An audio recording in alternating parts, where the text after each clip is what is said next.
discriminated against. Holla hard. Chairperson, Doreen, Isabel, trustees, chairman of the trustees, fellow trustees,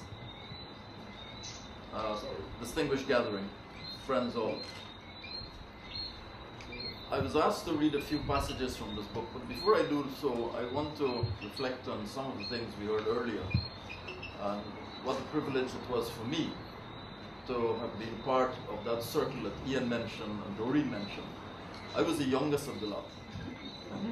And so for me it was more listening and absorbing and benefiting from the osmosis, and whatever contributions that I may have made, I hope was, helped to enrich the conversation that we had, because there were so many different facets. I mean, when you hear Miles expounding, when you heard Miles expounding on some new book that he read, or some poetry that Ian reflected on. And then we got into more mundane things like politics. Sorry, report.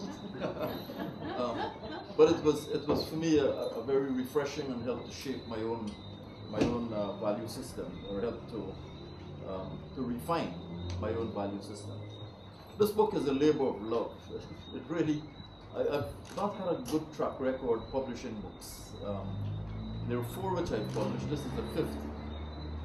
One of them,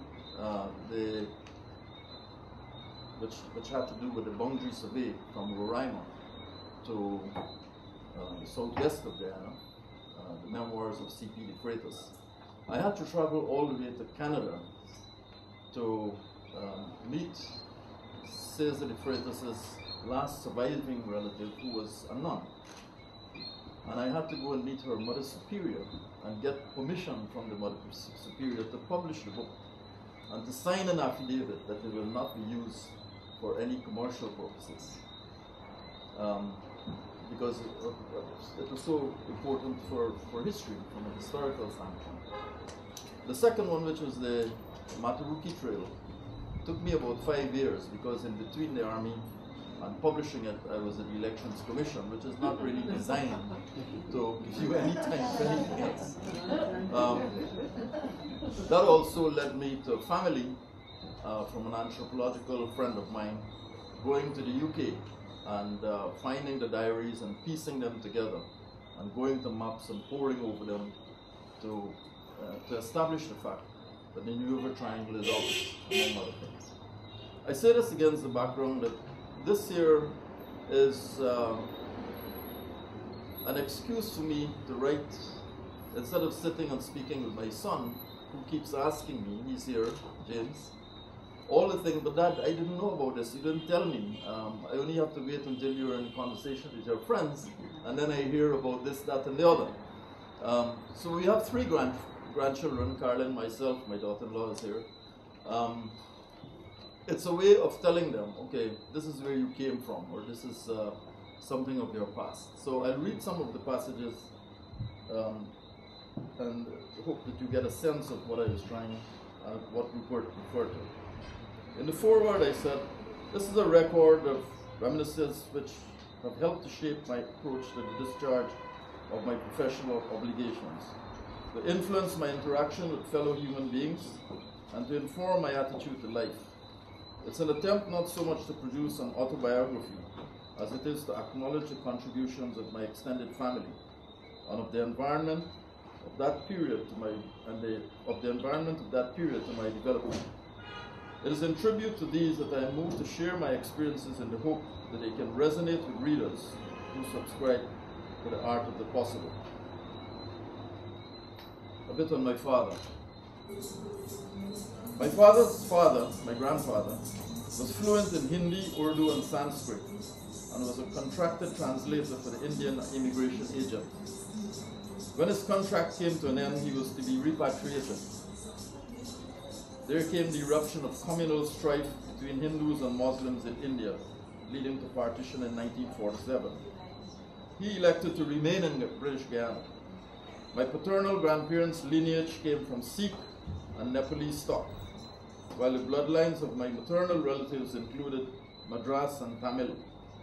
I can therefore claim Sikh, Nepalese, Madras, and Tamil linkages.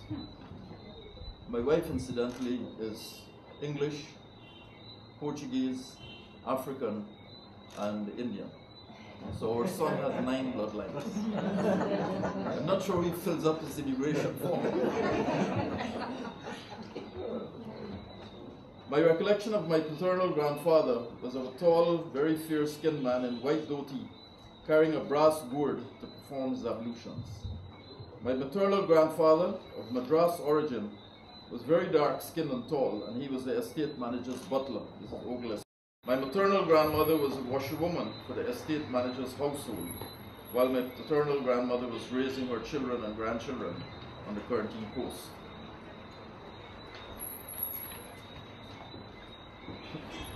The memories of my childhood were shaped by the culture of the Ogilshire estate and of the extended family. Evenings after homework were spent in a 15-minute devotion, which took the form of singing of hymns and reading of a passage of scripture, which was then explained by an adult, followed by a prayer. On Fridays and Saturdays, or during school holidays, these devotions were followed by a session on the steps, when the older members of our extended family, Patty, my maternal grandmother, Aunts Elsie and Susan, who made gingerbread, would take turns telling us stories that were handed down from their elders. Some of these were humorous, others were frightening. The Jumbie stories, such as of the dead estate overseer who rode his horse and carried his head under his arm. We teased Susan about her gingerbread with a little ditty.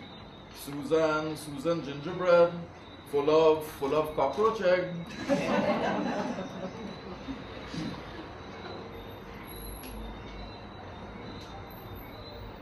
And then when we moved over to the west bank of Demerara, my father was a deputy headmaster there at McGillivray. My mom was a senior mistress. And I reflect here on the little group that we had. I was then 8, 9 years old. I'm speaking here about our trips to the back dam. Drink was almost always from locally grown fruits. Pineapple, the skin was soaked for 3 to 4 days. Oranges, limes, passion fruit, or sumutu. And if you were sick or weak, you had a coke made from beaten raw eggs, hot milk, and a touch of brandy.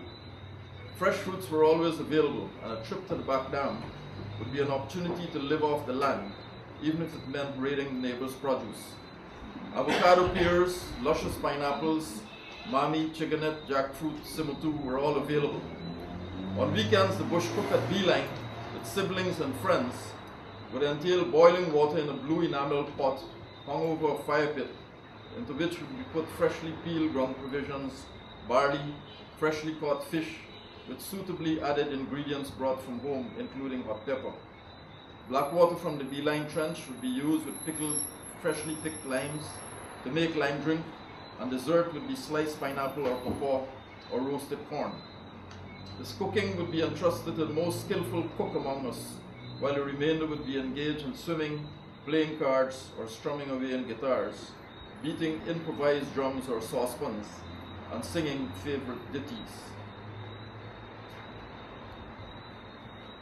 My time at Queen's College, like many of those colleagues who are here, was really a fascinating period, and I think anyone who has passed through QC, I'm not discriminating against bishops or any of the other schools, but for us, remember at that time it was just just males, no females at that time.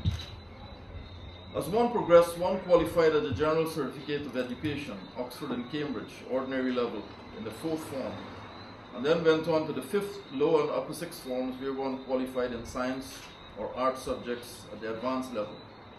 Life at QC was a preparation for later life, academic and professional pursuits, developing confidence in oneself, inculcating of high standards of personal and organizational discipline, the socialization, leadership training, decision-making, teamwork, respect for others, humility, physical and mental toughness, and appreciation for the arts, music, culture, and sports.